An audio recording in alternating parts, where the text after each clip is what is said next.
Біз бүгін CSS түстер жайлы айтатын боламыз. Бастамас бұрын каналға подписаться деген батырманы басып жазылайық.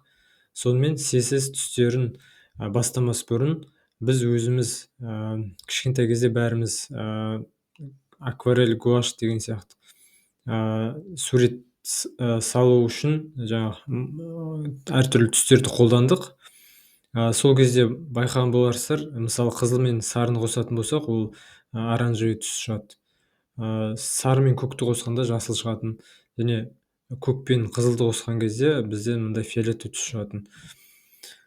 Енді бұл өмірден, яғни түстерді араластырғанда неше түрлі басқа да түстер шығатыны түсінікті. Ал енді біздің мына көріп тұрған экрандарымыз қалай жасалады? Мына біздің бүкіл девайстарымыз, құрылғыларымыздың экрандарын үлкейтіп қаратын болсақ, бір пиксель ол жай ғана бір нүкте емес, оның ішінде үш түрлі жарық болады. Ол қызыл, жасыл және көк. Яғни осы үш түс арқылы бізге бүкіл түстерді беріп отыр. Біздің көзімізге оларды араластырған кезде басқа да түстер көрінеді. Мысалы, тура 100% қызыл мен 100% жасылды қосатын болсақ, сары 100% жасыл мен көк болса, мынандай ашық көк шығады, және мынандай ашық фиолетовый шығады екен, қызыл мен көкті қосатын болсақ. Неге 100% дедім? Себебі мына біздің бір пиксельде орналасқан осындай үш түстің қанықтығын өзінің соны өзгерту арқылы түстерді, бізге көрінетін түстерді өзгерте аламыз. Мысал жасап көрейік. Мына жақта біз үшеуін де қосатын болсақ не болады? Үшеуін 100% қылдық. Үшеуін 100% қылғанда бізде міне ақ түс шықты. Көкті алып тастасам, міне сары түс шықты. Жаңағыдай айтқандай, жасыл мен қызыл қосқан кезде сары түс шықты. Енді жасылды алып тастайық, ол кезде уже фиолетовый шығады. Қызылды алып тастасақ, міне ашық көк түсті. Енді аздап қызылды көбейтейік. Міне көріп тұрсыздар, түс өзгеріп жатыр. Енді жасылды азайтып көрейік. Бізде кішкене фиолетовый түс шықты. Көкті азайтып көрейік. Қоңыр күрең сондай бір түс шықты. Тура қоңыр жасау үшін не істеу керек екен? Көрейік, қызылды азайтып көрейік. Бізде егер бәрін азайтып тастасақ не болады? Бәрінде ешқандай жарық болмаса, түсінікті, ол қара болатын. Аздап көкті көбейтеміз. Қара көктен ашық көкке қарай барады деген сияқты. Осыларды өзгерту арқылы біз әртүрлі түстер аламыз. Мына Double Truth курстағы сілтемені осы описанияға жазып қоямын. Өздеріңіз кіріп, осымен ойнап дейінші, әртүрлі түстерді алу арқылы көруге болады. Енді қараңыздар. Мына жақта сандар көріп тұрсыздар. Егер соңына дейін апарып тұрсам, 255 екен. Ал енді RGB деген, Red, Green, Blue дегеннен қысқарған. RGB деген бізде енді осыны CSS-ке жазу керек қой. Ол код қылып жазу үшін біз жаңағы RGB дегенді қолданамыз.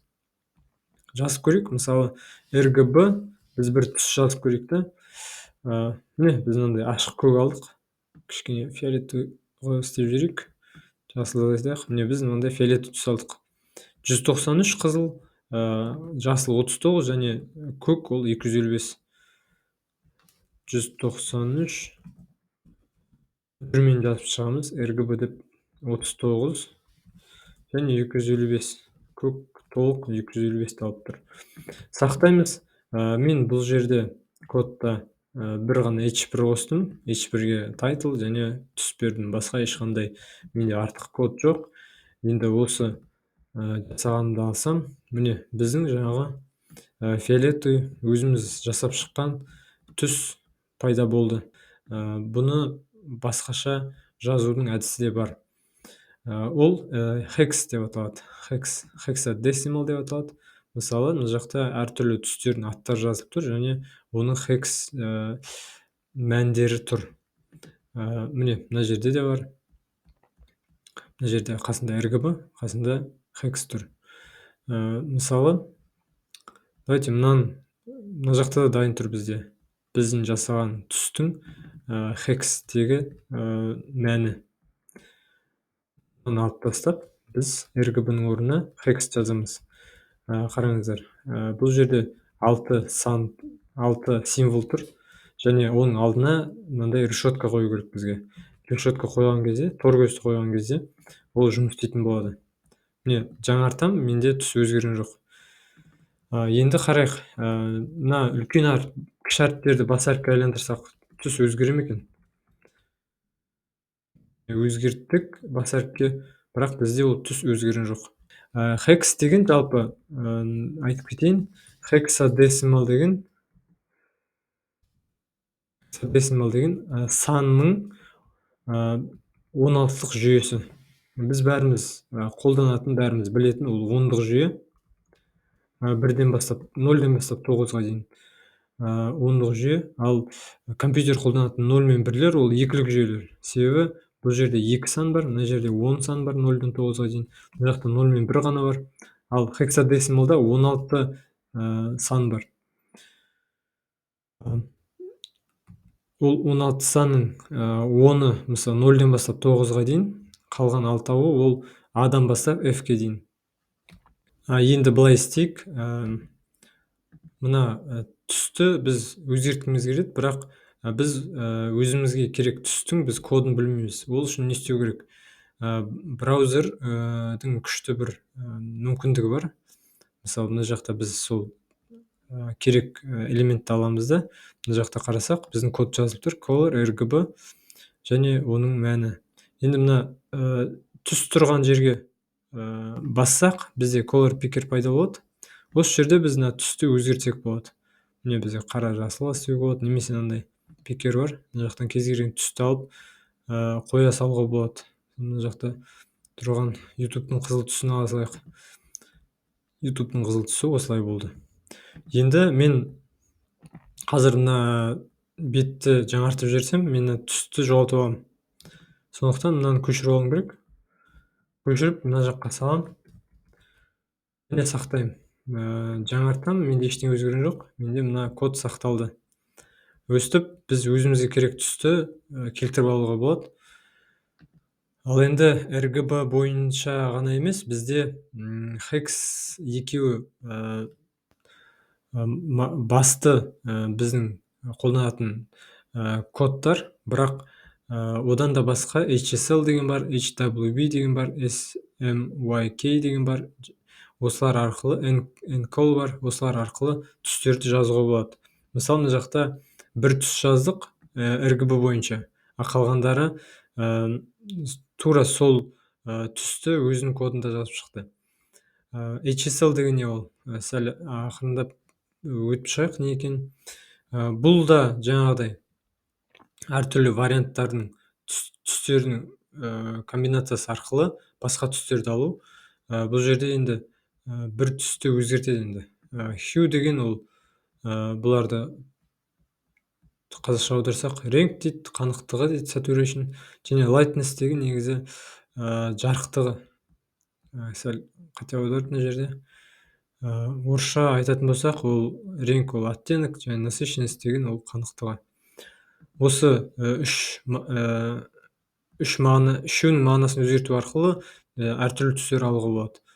HWB деген не ол? Hue, whiteness, blackness дейді.